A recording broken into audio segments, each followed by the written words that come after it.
시진핑 중국 국가주석이 세계경제포럼 특별연설에서 중국 경제에 대한 자신감을 내비쳤습니다. 하지만 앞서 발표된 지난해 중국 경제 성장률은 전망을 어둡게 하고 있는데요. 취재기자 연결해 보겠습니다. 정윤영 기자. 네, 정윤영입니다.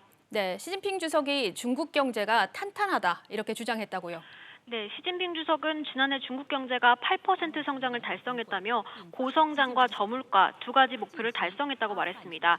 그러면서 국내외 경제적 환경 변화가 엄청난 압박을 가져왔지만 강한 회복력과 잠재력으로 특화된 중국 경제의 기초는 변하지 않았다고 주장했습니다.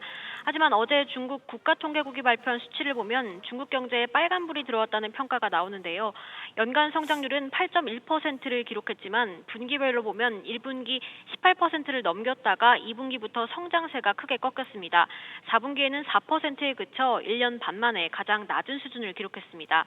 원자재 가격 급등과 공급망 병목 현상이 걸림돌로 작용했고 중국 정부의 부동산, IT 등에 대한 강력한 규제도 성장 동력을 약화시켰다는 지적입니다.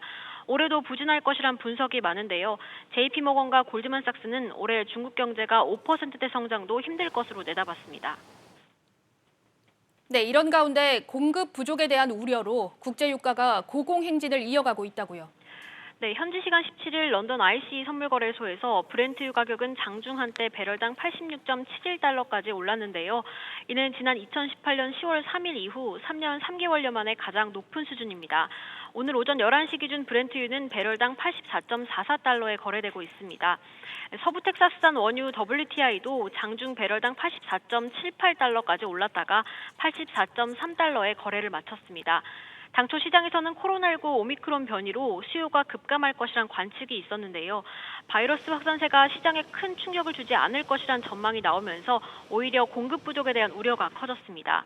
여기에 러시아의 우크라이나 공격 가능성도 유가를 끌어올리고 있다는 분석이 나옵니다. SBS 비즈 정윤영입니다.